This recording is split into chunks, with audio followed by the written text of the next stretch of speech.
Good morning, everyone. Welcome to the HPCA storytelling community.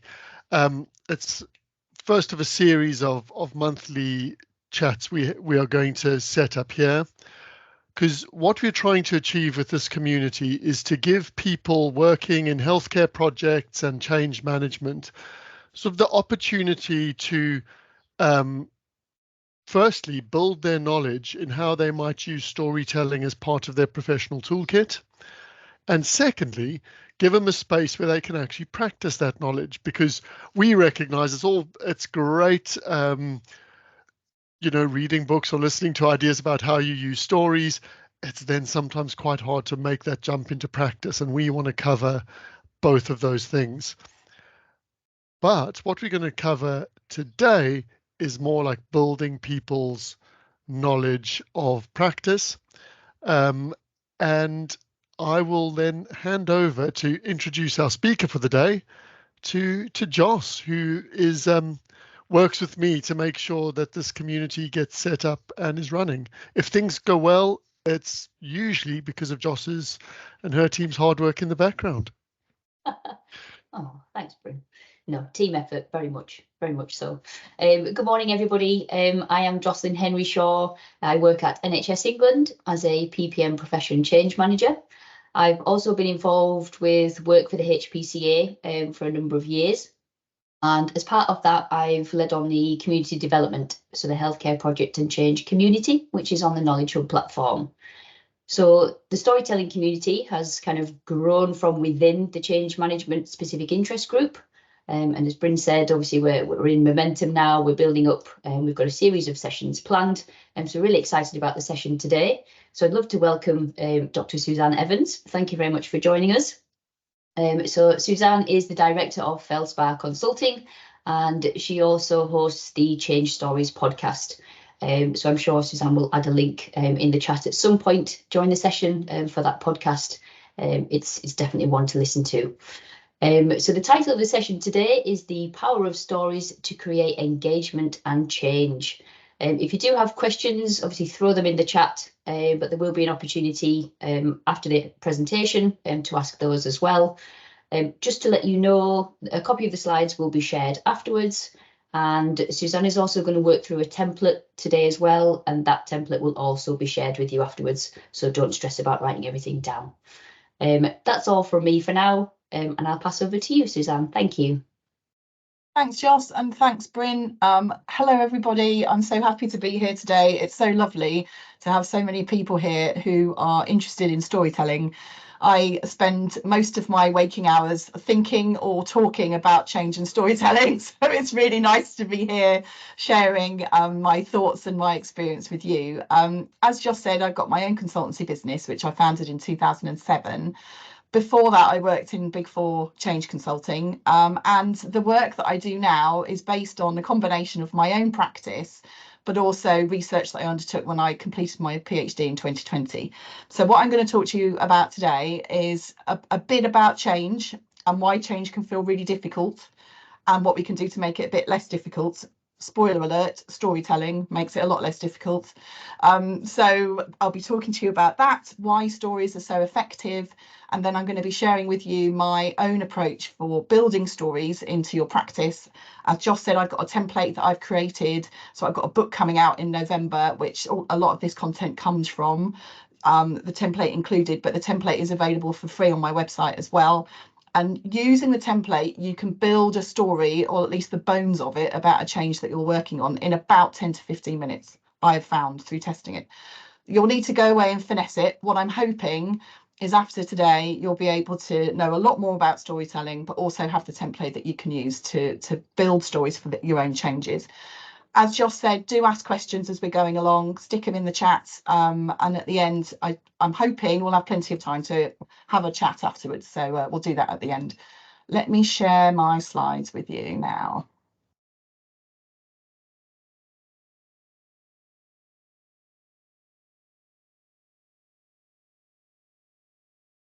Hopefully this will be coming up on your screens.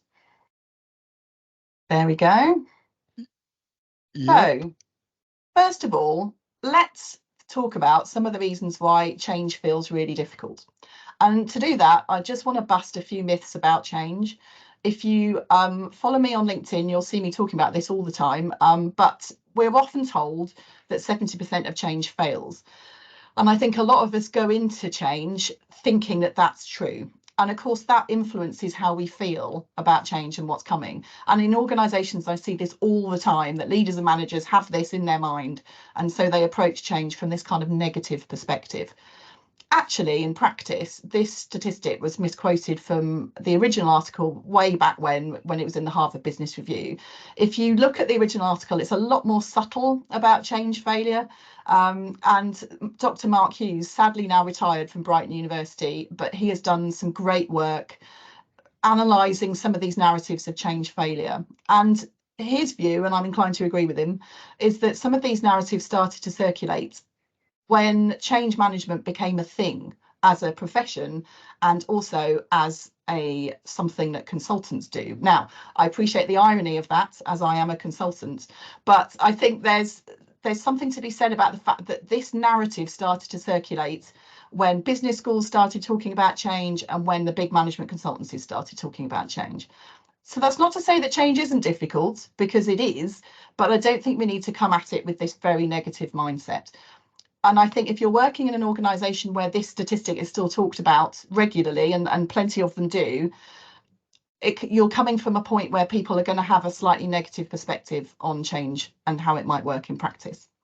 So I don't think it needs to be this way. We just need to think about change a bit differently. And the other thing that I like to challenge is the change curve. So many organisations and individuals still are so wedded to this as an approach to change. I think it's useful in terms of giving people words to describe how they might experience change.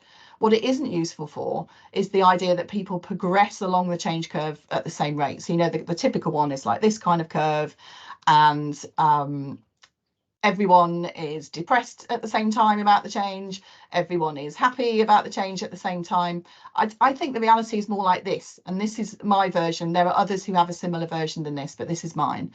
It's messy in the middle. It isn't a linear process approach. It isn't you do steps 1, 2, 3, 4, 5, and then you'll be successful at the end of it. There's just a messy patch in the middle, and we just have to accept that with change. And it's messy because it involves people. And people are different and have different experiences of change and come at a change with a different perspective. Some people really like change, some people really hate change, but also how we feel about a change can be different from one day to the next. And that can be because of stuff that's going on in our private life, other stuff that's going on at work. So I think as change practitioners, we need to be accepting of this mess. Stop trying to plan everything and make it in a linear approach and just accept that this is how it has to be. There's no one model of success out there, unfortunately. I wish there was, but there isn't.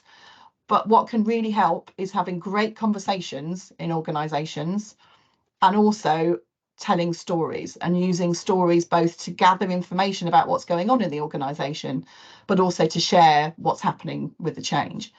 There's some recent research that went on around conversation and storytelling in organisations, and it found that organisations that do more of this actually perform better, but also employees are more engaged in the change. And ultimately, I guess that's where we want to get to.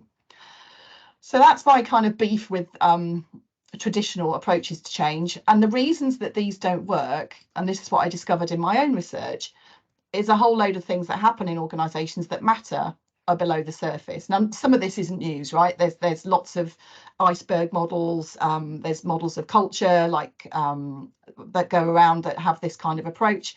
But what I found in my own research was that there's a few factors that really do underpin change, but can also act as a barrier and an anchor to moving forward. First of those is the history of the organisation. So how things have been in the past. This can really affect any future change, and I'm sure all of you on this call will have experienced something. I'm working on a project at the moment, a big technology implementation, and they're introducing Oracle, and 20 years ago they did Oracle before and it was terrible, and all I hear in the organisation are stories about how bad it was before. And of course this influences how people feel about what's going to happen this time. So this memory of change, the memory of what the organisation used to be like, the history of change, and all those kind of stories about the past and how things were better back then, can really influence how we move forward in an organisation. So the history of the organisation exerts a force, and if the organisation has a history of not changing, then that force is one of inertia. So trying to move forward through that can be really challenging. The other thing that can act as a barrier to change, or an iceberg kind of pulling it down, is how the employee sees itself or sees themselves in the organisation. So this idea of employee identity. So change resistance is something that we all come across in our work. Personally, I've changed my view on it over the years. When I first started out, I definitely saw it as the actions of a few individuals who were difficult and didn't see my point of view and therefore were wrong. I've changed my view on that, you'll be pleased to hear. For me now, I see resistance as super engagement.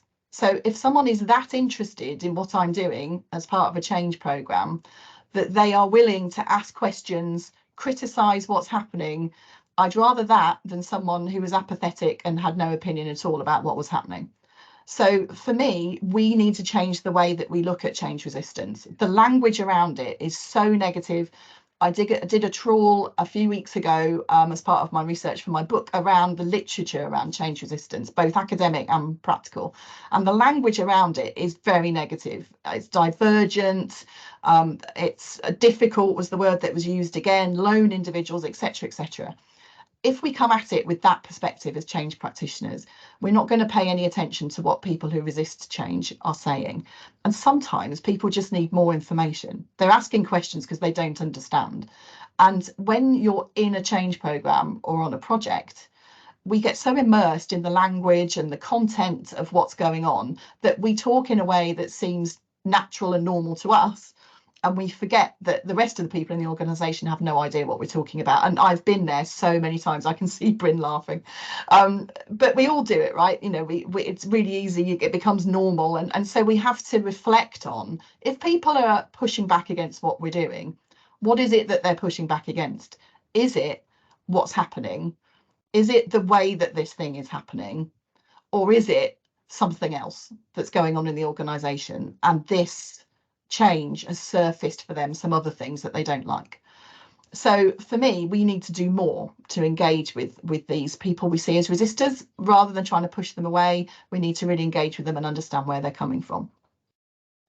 The other thing that I think is misunderstood and not really taken into account in most change programs is how people see themselves in relation to management and how people see themselves in relation to outsiders, because often on a change program you'll have outsiders coming in, so consultants and people helping.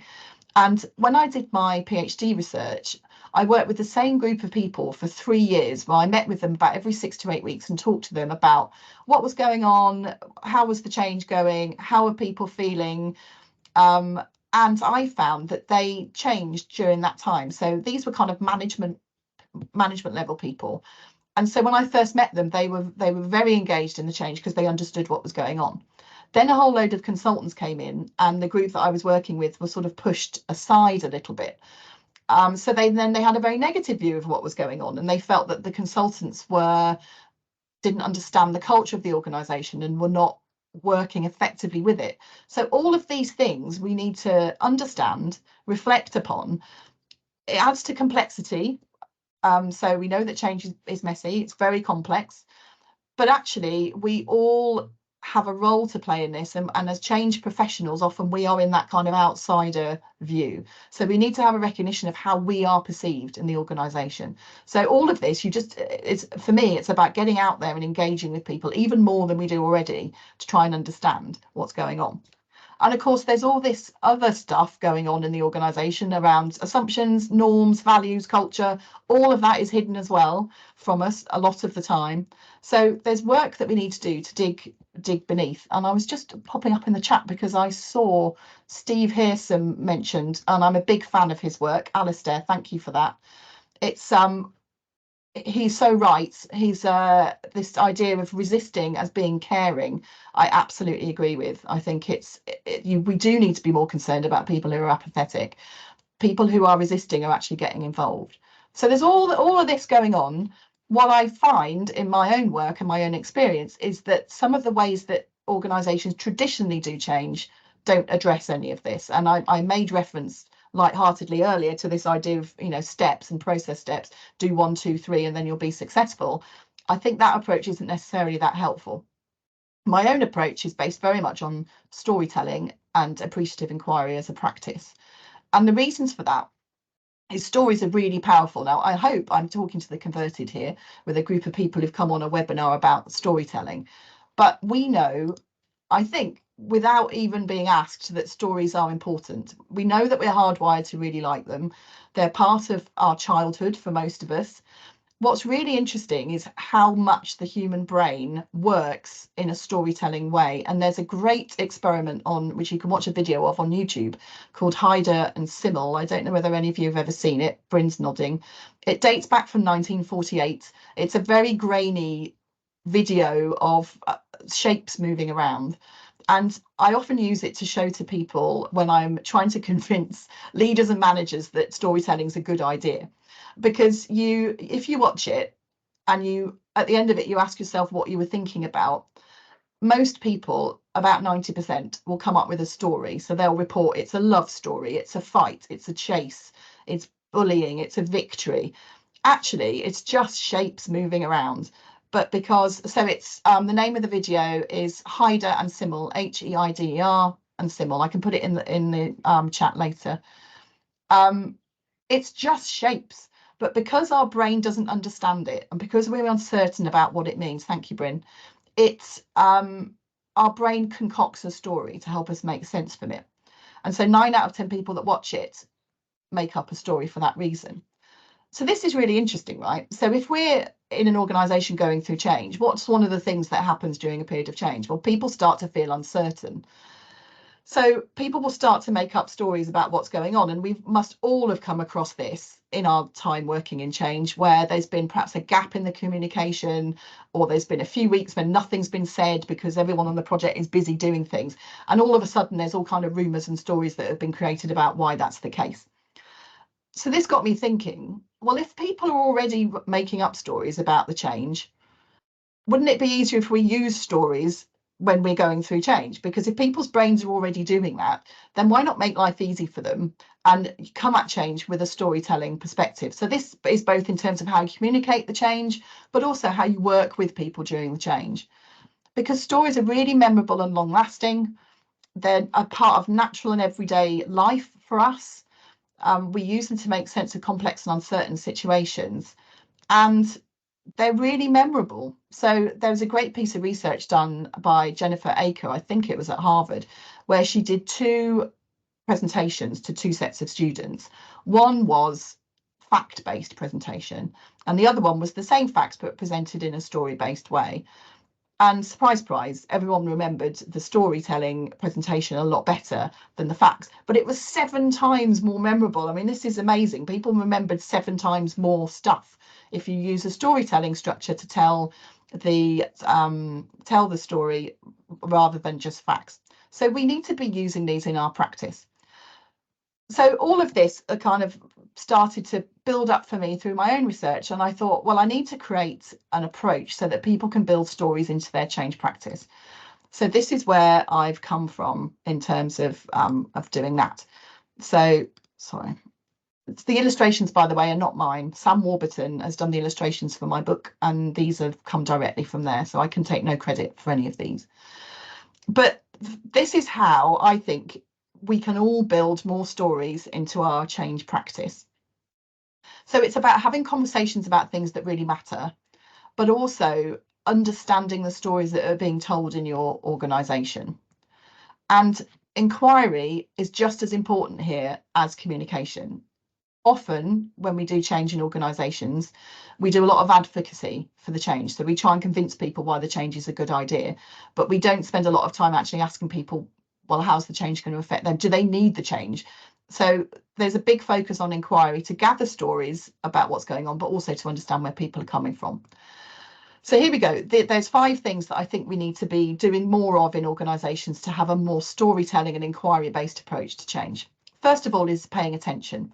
And actually, before I move on to that, there's a reason why this is an orchestra with a conductor at the front. So for me, any change and any story about the change needs to be something that's created by a number of people. The change practitioners, the conductor at the front, so bringing everybody together, but it actually needs to be multiple voices so that it's something that's meaningful to plenty of people in the organisation. So the images have been created from that perspective. So when I talk about paying attention, what I mean is we often are so busy in our work that we kind of float through the day without really paying attention to what's going on around us. And what I've found in my own experience is if we pay attention to some of the things that we hear, we can find out a lot about how people are feeling and also what's going on in the organisation. And this is not necessarily paying attention to the official story that's going on. This is about paying attention to some of the smaller stories that are being told, the water cooler moments, if you will. So let me tell you a story to give you an example. So a few years ago, I was working in an organisation that was going through a series of change projects, one of which I was working on. And one of the big changes that they were doing, which I wasn't involved in, was closing down one of their offices. This was a big deal for this organisation. They were at that time about 150 years old, and they had never, ever made anyone redundant in the whole of that time. So no one had ever lost their job. No offices had ever been closed. So this is a big deal for them, a very unusual change. So they gave people plenty of notice, about 12 months notice that the office was going to be closed. So a year before, the leadership team went out, the change team went out, met with everyone at this office, explained to them what was going on, told them that they had plenty of time and that they would continue to talk to them. It kind of went a bit quiet for a bit. And in that time, Christmas happened and came and went. And the decorations in the office were taken down and put under the stairs in the office. Someone's saying they can't see the screen. Can people still see it? Yeah. So the decorations were put under the screen, under the stairs in the office, sorry. And the person said, one individual person said they were going to donate them to a local charity. But that person then left the organisation, and so it never happened. And because the decorations were still under the stairs, the story started to circulate that the office wasn't actually going to close after all, because the decorations were there. And because I suppose the strongest theme in this organisation was one of not changing, so one of inertia. So it seems silly to think that this story started to circulate, but it did. And because the change team weren't there and the leadership team weren't there, they didn't hear it happening. They never heard the story, so they never had a chance to deal with it. So when they went back, probably about 6 to 9 months later, to say to people, right, come on, this office is going to close soon, and we need to help people find new roles, all hell broke loose because people who were still there thought that the office wasn't shutting. It seems like an odd story, and you're probably sitting there thinking, well, that wouldn't happen where I work. Well, it did here, and it created lots of issues. So for me, that part of paying attention to what's going on around you is really important, and it's that small stuff as well as the big stuff. So as change practitioners and leaders, we need to be doing more of that. The next thing I think we need to be doing more of is reflection, and I can see questions come up around hybrid. I'll come to that because it is a specific issue that we face right now. In terms of reflection, we can often get caught up in the momentum of the project or the programme. We're led by the project plan and we just keep going and going and going, even though it becomes obvious to us that maybe this change isn't going as well as we'd like. We haven't got as good engagement as we'd like. There's a phrase for this, which is in a MIT Sloan Review article called dysfunctional momentum, which I really like, where you just keep going because the project plan tells you to, and no one's told you to stop. For me, having time to pause and reflect during any change activity is really important so that you can recognise when things are starting to go off track. When I plan out a project, I tend to build something in about every 6 to 8 weeks where we down tools as a change team. We go off, we have some conversations, we talk about how things are going, but we also engage with some of our stakeholders to ask them how they think it's going, and then we can recalibrate. So for me, reflection is the superpower as a change practitioner. We need to be doing more of it, both with our stakeholders, but also for us. So at the end of meetings, do we have time to actually sit and think about what was talked about? You know, you must have had days, I've had them too, where it's like 10 Zoom calls, one after the other. And at the end of it, you need to lie down, but you haven't actually had a chance to think about anything all day. So it's about building that into your practice.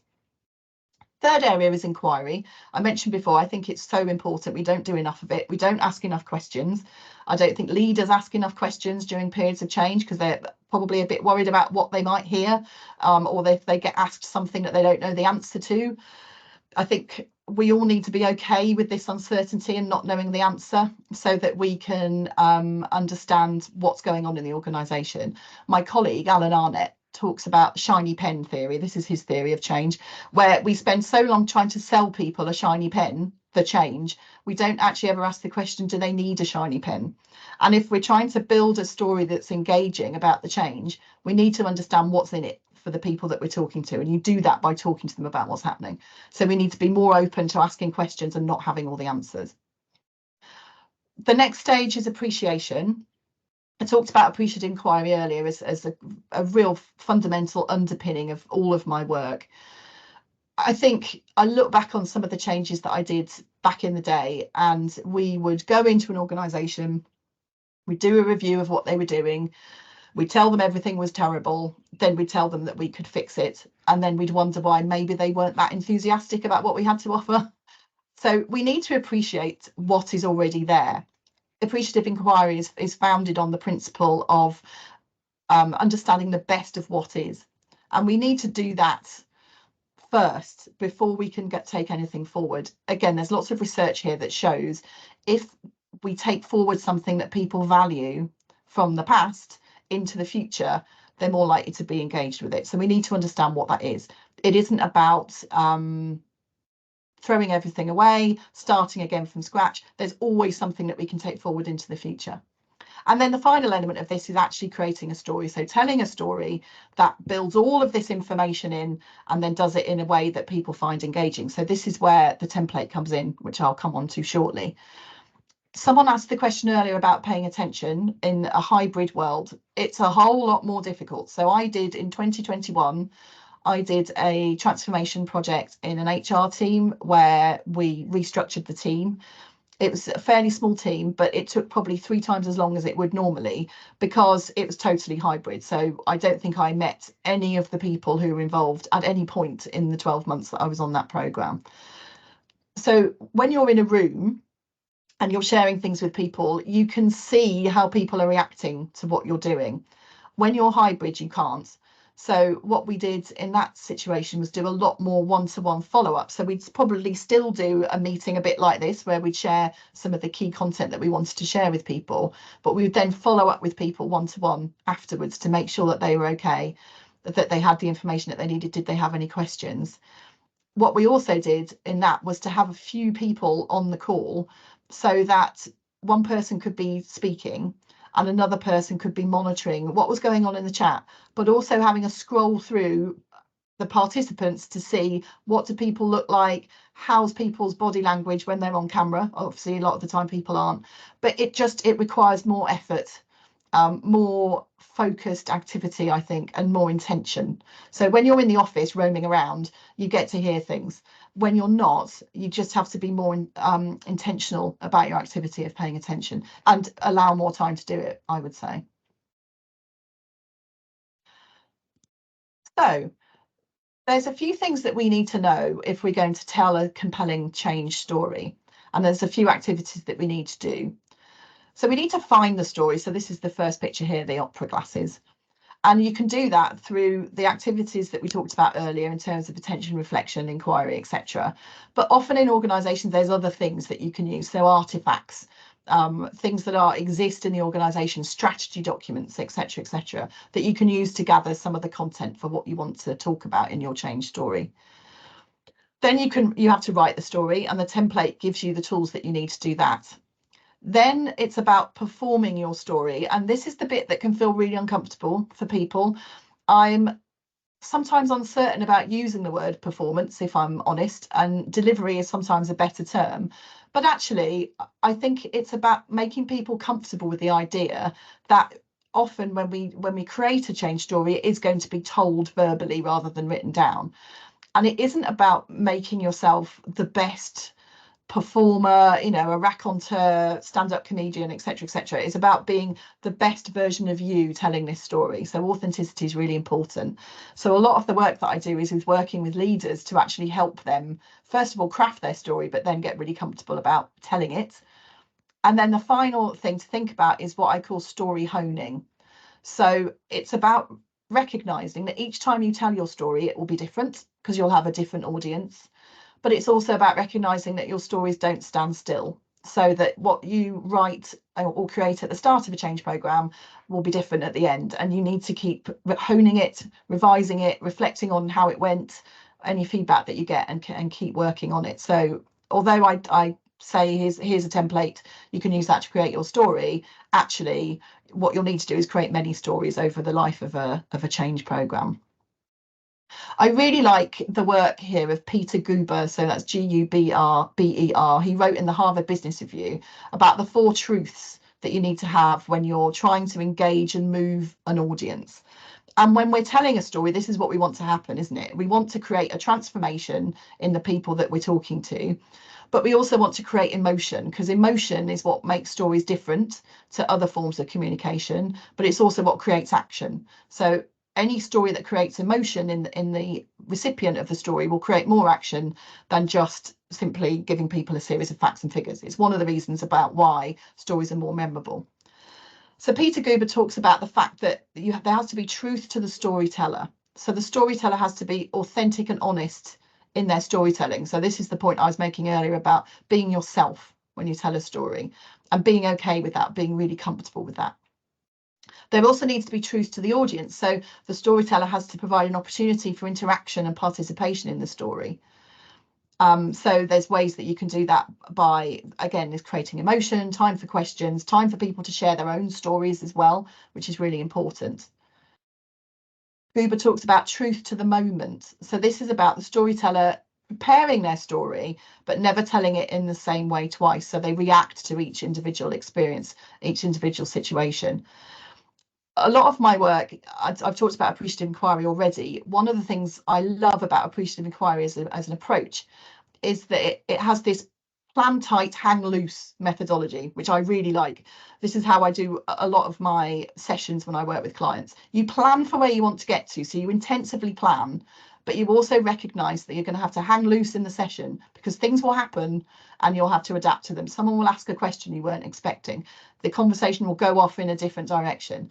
And so it's important to be really comfortable with that and know that you'll be able to get back to where you want to in the end, because you've planned really tightly, but you hang loose in the moment. So for me, that's a really important thing to bear in mind as a storyteller. And the final truth from Peter Guber is truth to the mission. So this is where the storyteller believes their story. They know why they're telling it. And this is really clear. So they're passionate. They want to create emotion and action in the people who hear the story. So for me, that's why I make sure that I think about those when I'm creating my own stories. So here's the template. I will share this with you afterwards. The one that I'll share is in a PDF form and it's got more colour on it, but it's also got prompts. So don't feel like you have to remember all of this. I'm going to talk you through bits that we answer in each question, but the PDF part is the PDF document gives you all of that as prompts. So I based this on my own experience, but also there's lots of other templates out there for storytelling, which I think work really well. The Pixar story spine is one that I really like. So I use that a lot. This is sort of linked to that in some ways. So the first part of the story that you want to tell about any change that you're working on is what you know already. So this is the scene setting. So if you think about most films and books and anything else like that, there's always a bit at the beginning where they set the scene about who these people are, who are the characters, and you know, where is it based, what time period is it in. So we do that at this beginning of our change story, and this is about setting the scene for who we are as an organisation, who we are as a team, what we know about what matters in the organisation, which you've discovered through the analysis that you'll have done already, and what you want to take forward into the future. So this is really brief, this section, but it's about setting the context so that people understand what this story is about. Once you've set the context, you can then move on to because of this. And this is where you state the issue that's been identified and that needs to be resolved. I've said before, this is often missed in change communications because we focus so much on selling the change, so the advocacy of what we're going to do. We don't do enough about saying, well, why we're doing it. What is it that we know isn't working that we need to fix? So this is a really important section. I often liken this to, in supermarkets where they have the customer service board and it's you said we did. So you said the trolleys have all got wonky wheels, and then Tesco say we've replaced some of the trolleys. We need to do this here. So we're talking about what are people telling us about what's going on in the organisation that isn't working, and what is going to happen to fix it. How is this change going to help? And you can also talk here about why things that perhaps you did in the past are no longer working. So why do we need to do this now? Having done that, and again, that's quite a brief section, you can then move on to we are going to, and this is where you explain really clearly what's going to happen. And we keep it really simple. So there's a brilliant piece of research carried out by Anecdote, which is a great organisation based in Australia, do fabulous work around business storytelling. Well worth looking at their website. They've got a brilliant downloadable of basically tells you how to use stories in almost every situation. But they looked at retention of information. Unsurprisingly, information that's shared using simple language is more easily remembered and engaged with. So it's really tempting sometimes as a leader, as a change professional, as a consultant to lapse into management and consultancy speak. But what we want to do here is explain very, very clearly what's happening. So no jargon, no flowery language, no long words. It's worth spending time here crafting something that is really clearly understood. And the question we're trying to answer in this section is, what are we going to do to solve the issue? Who's going to help us? And what have we already done? So often when we start communicating with people in the organisation, we may have engaged some people to help. So we need to talk here about who they are and why we're working with them.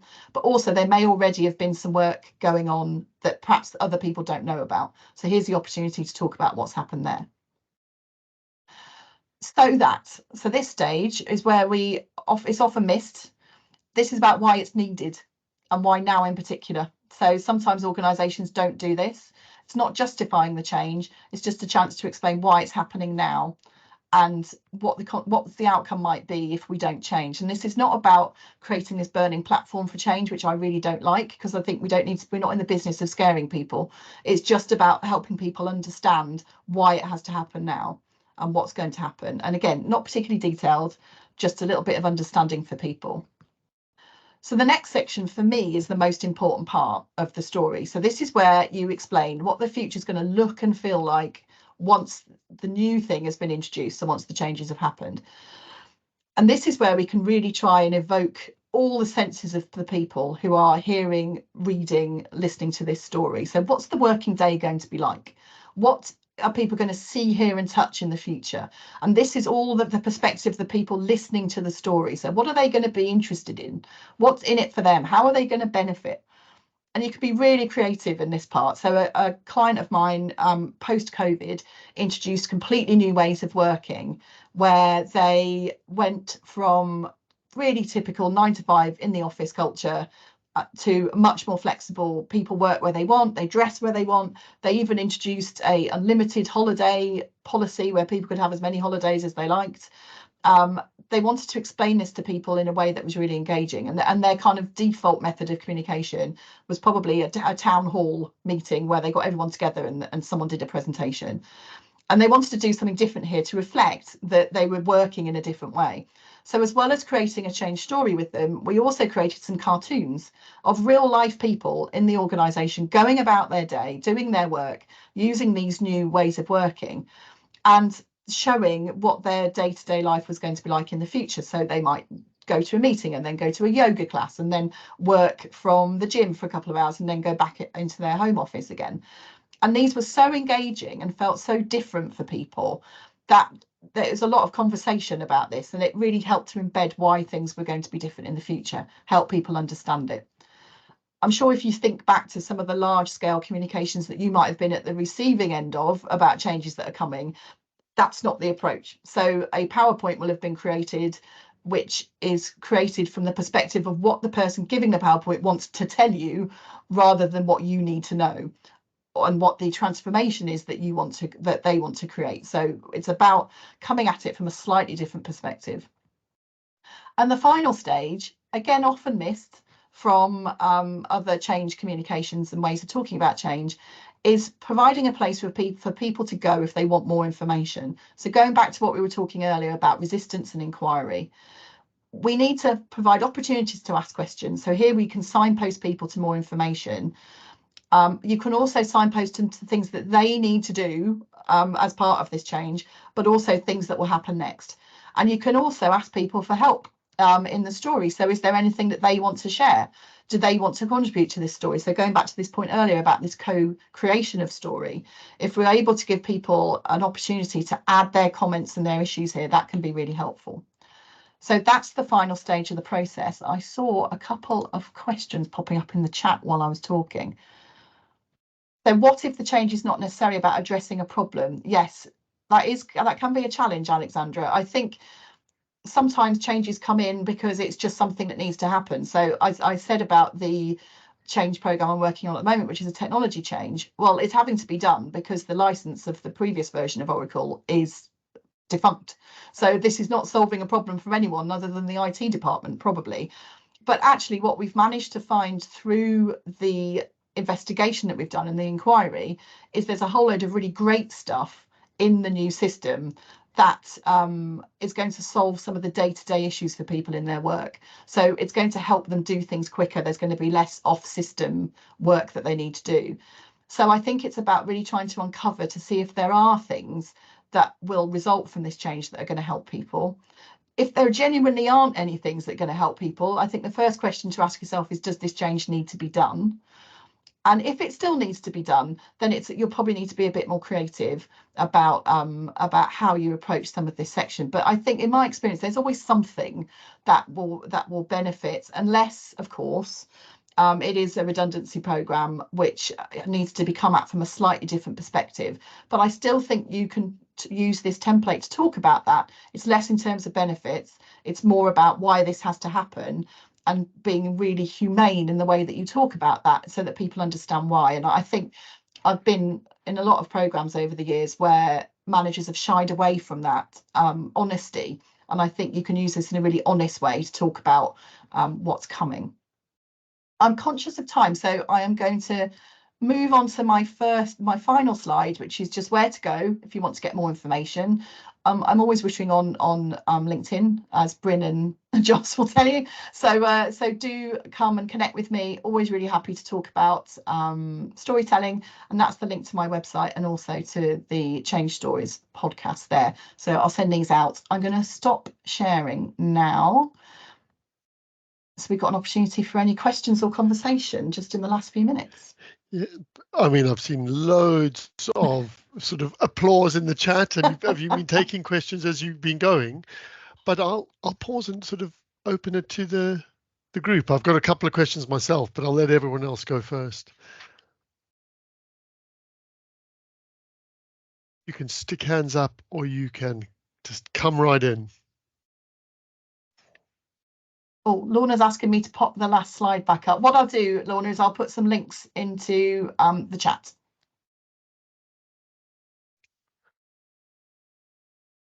I suppose one of the things I was thinking, Suzanne, was like when you have leaders, because you've obviously done this a lot, when you have leaders sort of practicing their stories, what is the most common mistake they make?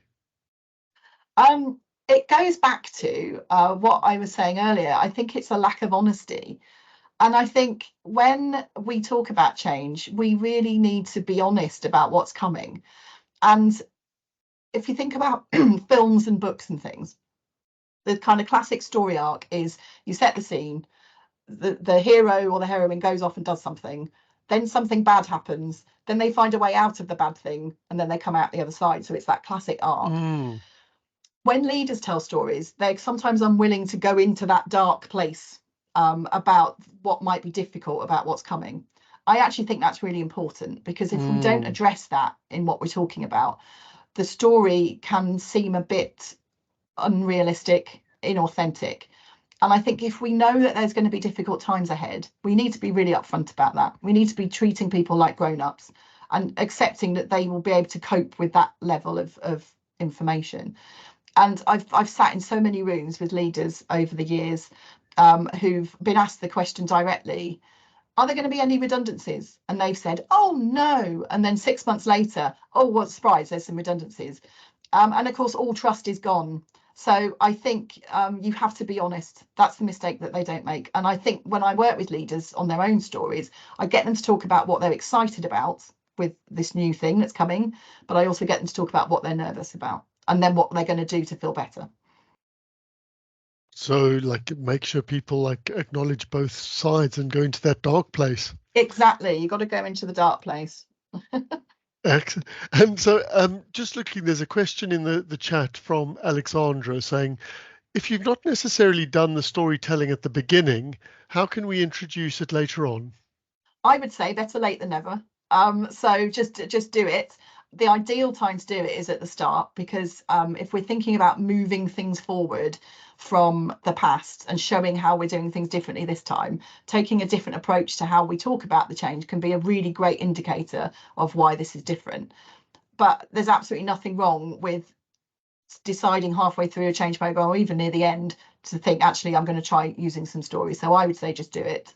And see what happens, you know, see if it's different, see if people's reaction is different, because that will help you. Excellent. So it's like it's part of building it into that inquiry about the change at whatever stage of the change journey you're on. Yeah, And definitely. a great comment from sort of Catriona, just really sort of supporting a lot of what you're saying. Rachel's got a question about, you know, how can you adapt the template for different audiences? She mentions public health directors. Do we need to change it, or does it fit any group? So I would say I've tested it a lot in lots of different environments. It seems to work in most environments. What I would say is that people sometimes don't choose to use the words. So, you know, I've got words in there like we discovered and all of that. Sometimes people don't want to do that. That's absolutely fine. I would say try it out in its existing form. See if it works for you. And if there's bits that feel like, oh, that didn't land quite well, then you can adapt it to your particular audience. The testing I've done so far across quite a wide environment seems to work, but I'd be really interested in your feedback. So when I send the template out, if you have a chance to try it with your audiences, just give me a shout. If you think actually this doesn't work quite well, very happy to have a conversation with whether it needs to be adapted. Awesome. I mean, and what I'm already loving is it seems like a really participatory community, because somebody else is asking a question and then people are just like popping links in the chat. So fantastic. Oh, I know. Please, You guys everyone, are awesome. keep doing that. Lynn was asking a question about how we sell sort of how do we sell the idea that when we consider ill health, we need to consider wider sort of social, economic and environmental issues. I think any hints on that, because I think it does speak to a challenge we often have around sort of how do you explain all these macro things and ask leaders to consider them. So I think you can use story in a lot of these scenarios. So I've talked about how you can use it in change. But actually, when we're thinking about trying to communicate something and persuade people, story can be really powerful. So I made mention earlier of this idea of transformation. Phil Wacknell, who's been on my podcast, but talks about great business presentations. He talks about the need when you're putting some information together to try and persuade somebody, you need to think about what the transformation you want from them at the end. So going back to that point I made earlier, we have the sort of desire is I want to share all this stuff and I'm just going to share it with you because I want to convince you about convincing or selling about health, etc. But actually what the place to come at it is, what is it that we want them to do differently? So think, feel and do differently. What do we want them to think, feel and do differently after? And then create a story around that. And that could be a PowerPoint presentation. You know, I moan about PowerPoint, but I'm not anti it. I think it's about using it in a more intentional way. It could be a document, it could be a Word document, but if you come at it from that perspective, so if you're trying to sell to senior management team, what do you want them to think, feel and do afterwards, and then create your story from that perspective. And then there's a great question from Scott. Yeah. Oh, Scott, I've been there so many times. It's I think there's always some people who absolutely get it straight away, and there are often people who are doing this anyway and don't even know. So a whole load of people are great storytellers already, so we don't need to worry about them. We should start selling the t-shirts, Scott. I feel like there's a big market for them. There's always people who are reluctant. I think I try and figure out why that is. Often it's because it makes them feel uncomfortable. So they are comfortable with doing things the way they do the thing, and the idea of doing something different feels strange to them, and it's that fear again about not being a great performer can often get in the way. So there's some work that we can do with them to support that. Sometimes I use the Hydra and Simul thing to say, you know, this works, this is how our brain works. I also I've got a presentation which I use sometimes which talks about the actual financial and organizational benefits of using storytelling. So if I'm working with an audience who are really focused on facts and outcomes, I can reel that one out. It's on my LinkedIn profile if anyone wants to borrow it. It's pinned at the top. So there's a whole load of data around storytelling and impact on performance. The one that usually gets them is there's one in there about safety and incidents and how these are reduced in an organization which engages in more storytelling. That often convinces people. So I think it's about meeting people where they are and trying to understand why this feels uncomfortable for them. And often I'll go back to what I said before, it's because it makes them feel afraid and it feels different. There's a great book that I really love called Presentation Zen, which is by Gar Reynolds. If you ever use PowerPoint, it's just the most brilliant book about reshaping your PowerPoint slides. And he talks about how fear leads to the dark side and dark side leads to PowerPoint. And I think that's where people feel comfortable in that space. And what we're suggesting is you might be doing something a bit different. So that's often where the resistance comes from. Yeah, I'm sorry, I'm loving that. Sorry, and you didn't hear me laughing about the PowerPoint. And I'm gonna steal the last question before I hand it back to Joss. Is how do you start that first step of appreciative inquiry? Because it's often, I've sometimes felt it's the most difficult as a change professional because you want to advocate for this thing. What's the first thing we do to start that appreciative inquiry process? I think it's just asking more questions. So there's a really easy thing you can do actually. So SWOT analysis, everyone will have heard of. I like to use SOAR, which is an appreciative inquiry. So it's SOAR. So it's strengths, opportunities, aspirations, and results. And so instead of SWOT, which I find if you've ever done it, you just get into a whole discussion about how terrible everything is. If you do SOAR instead, it's immediately switching. So if you're trying to understand what's going on in an organization, you still have the discussion about strengths. You focus on what are the opportunities for the future. Aspirations is how will we know when we've got there? And then the results is we know what will the outcomes be. Even something as simple as that in a discussion, just changing some of the language can make a massive difference. Again, it's about showing people how it's different, how we're doing things differently this time. Wonderful. Yeah, and actually it's I've been jotting down names in the chat like Lynn, Alexandra, Sharon, Paula, Lorna, Heather. I know you've all probably been trying to do a lot of these stories and very, very keen to start hearing people's stories coming back into kind of our storytelling community, which of course Susanne gets sort of honorary life membership of. To practice making those first steps and to share how it's going, because it can be tough, but as Susanne has so brilliantly put, it's really powerful. So I'm going to say massive thanks. I've taken loads of notes and I've been copying down sort of resources furiously, but yeah, Joss, over to you for more about what's coming up. Thank you, Bryn. And yeah, as Bryn has already said, thank you so much for coming along today, Suzanne. Share your wisdom, your research, and your experiences. We've much appreciated it, and I'm sure I can speak on behalf of the community as well, so that everybody will take at least one thing away from today's presentation. So thank you.